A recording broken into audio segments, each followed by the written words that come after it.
ఇప్పుడు క్లియర్ కట్గా పోలీసులు వచ్చి అతను ఇచ్చినవి అన్ని చెప్పి అసలు క్రైమ్ ఎలా జరిగింది, ఎక్కడి నుంచి ఆపరేట్ చేశారు, అవినాష్ రెడ్డి కార్యాలయం నుంచి ఇలా జరిగింది, లేకపోతే పలానా వ్యక్తి ఇలా చేశాడని చెప్తున్నప్పుడు వాళ్ళు ఇంకా మీ మీదే బరితెగించి అలా మాట్లాడుతుంటే దీన్ని ఏంటి మీరు ఎంత సీరియస్గా తీసుకున్నారు?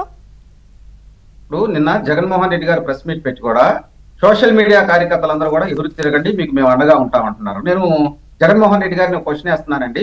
సోషల్ మీడియాలో మీ కార్యకర్తలు ఏం పోస్టులు పెట్టారో ప్రజలకు చెప్పండి, ప్రజలు యాక్సెప్ట్ చేస్తారేమో చూడండి. వాళ్ళ తల్లి మీద చెల్లి మీద అసభ్యకరమైనటువంటి పదజాలం పెట్టారండి.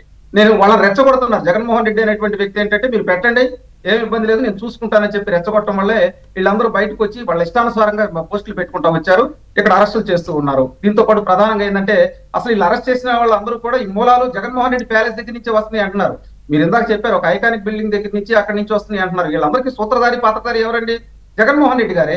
జగన్మోహన్ రెడ్డి గారే పెంచి పోషించాడు వీళ్ళందరినీ కూడా.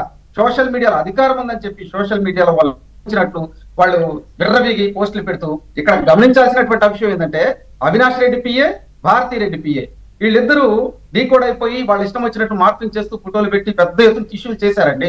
నిన్న కోయ ప్రవీణ్ గారు ఏమన్నారంటే, ఏమండి సభ్య సమాజం తలదించుకునే విధంగా వీళ్ళు పోస్టులు పెట్టారు, నేను కొన్ని చదవాలంటే నా సంస్కారం అడ్డం వస్తుంది. ఏదో గతంలో చూసామండి పిశాచాలు రాక్షసులు ఈ విధంగా ఇట్లా చేసేవాళ్ళు, ఈ విధంగా వికృతికి ఆడారు.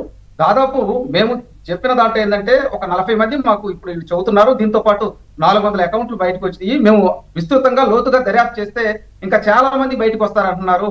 నెక్స్ట్ సజ్జల భార్గవరెడ్డి దగ్గరికి కూడా వెళ్తారండి.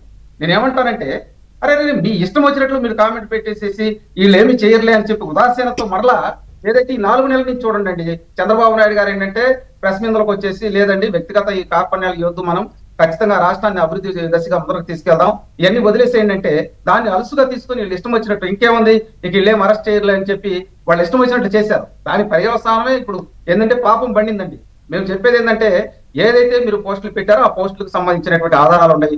ఏదైతే ఫేక్ ఐడీలు క్రియేట్ చేశారో ఆ ఐడీలకు సంబంధించి వీళ్ళు లొకేషన్లు ఉంటాయండి, గూగుల్ లొకేషన్స్ అవన్నీ కూడా ఉంటాయి. వీళ్ళందరూ దాంట్లో ఏదైతే ఆ దర్యాప్తులు ఇవన్నీ భాగం చేశారో వాళ్ళు తీసుకున్నారు కూడా సీన్స్ మొత్తం కూడా.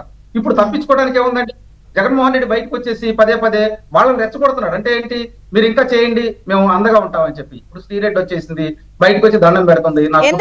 లేటెస్ట్ పోస్ట్ చూసారా, ఇందులో జర్నలిస్టులకు సంబంధించిన ఇన్వాల్వ్మెంట్, ఎవరెవరు ఎంత పేమెంట్లు తీసుకుంటున్నారు చెప్పింది, అది లేటెస్ట్. అవునండి, నేను అనేది ఏంటంటే డిజిటల్ కార్పొరేషన్ దగ్గర నుంచి దాదాపు ఒక 100 నుంచి 200 మందికి వాళ్ళకి అమౌంట్లు వెళ్ళాయండి.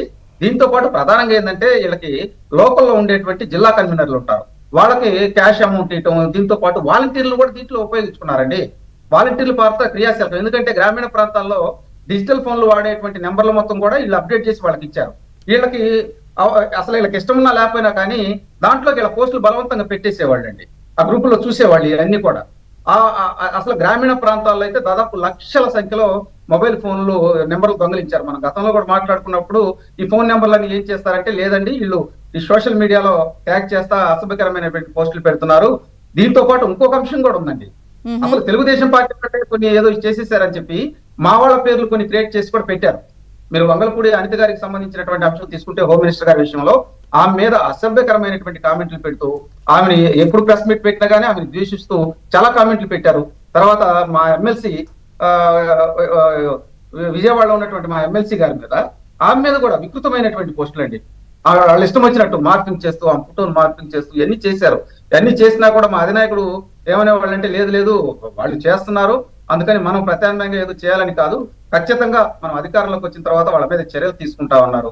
ఖచ్చితంగా అదే విధంగా చేశారండి. దీంతో పాటు ప్రధానంగా చూడండి, పవన్ కళ్యాణ్ గారి యొక్క కుటుంబ సభ్యుల మీద మార్పింగ్ చేస్తూ వాళ్ళ పిల్లల మీద ఫోటోలు పెట్టినప్పుడు కూడా ఆయన కంటతడి పెట్టుకున్నాడు. కంటతడి పెట్టుకొని వాళ్ళ వ్యవహారం చేల్చాలి అని చెప్పి ఆయన నిస్సిగ్గా చేస్తున్నటువంటి పోస్టులు నిలదీస్తూ ఆయన మీటింగ్ లో కూడా చెప్పారు, ఇదిగోనండి ఈ విధంగా న్యాయమేనా, ప్రజలు మీరు ఆలోచించండి, ఈ విధంగా చేయొచ్చు అని చెప్పి. ఖచ్చితంగా ఇప్పుడు ఏంటంటే అత్యవసరంగా నిన్న మొన్న వైకాపా పార్టీ అధికారికంగా వాళ్ళ కార్యాలయంలో మీటింగ్లు జరిగినాయండి. మా వైకాపా సోషల్ మీడియా కార్యకర్తల పోస్టులు అవి మొత్తం బయటకు వస్తున్నాయి. ఇప్పుడు అట్నే విధంగా చేయండి అంటే కొన్ని అకౌంట్ డిలీట్ చేయటారు, కొన్ని అకౌంట్లు ఏంటంటే అసలు మాయ కాదు మేము ఎవరెవరో పెట్టారని చెప్పి పోలీసుల దగ్గర చెబుతున్నారు. సో దీంతో ఏంటంటే మీరు గమనించే ఉంటారండి, కొంతమంది ఎవరైతే పనికి మాలినటువంటి జర్నలిస్టులు ఉన్నారో వాళ్ళని కూడా తీసుకొని వాళ్ళ చేత సాక్షి ఎందుకు శ్రీరెడ్డి నిన్న వైసీపీకి లవ్ లెటర్ అంటూ ఏ ఏ జర్నలిస్టులు ఎంతెంత తీసుకున్నారు, దీని వెనకాల ఎంత పుచ్చుకున్నారు, అవి కూడా ఆవిడ వీడియో రూపంలో చెప్తుంది. వీడియోలు ప్లే చేయలేను, ఎందుకంటే ఆవిడ వీడియోలన్నీ సంస్కారవంతంగా ఉంటాయి, నా వల్ల కాదు ఆ వీడియోలు ప్లే చేయటం. కానీ ఆవిడ వీడియోల్లో అన్నీ కూడా జర్నలిస్టులు ఎంతెంత ఎక్కేశారో కూడా చెప్పేసింది ఆవిడ ఈ పనిలో, ఈ ఆర్గనైజ్డ్ క్రైమ్లో. ఒక బ్రేక్ తీసుకుందాం.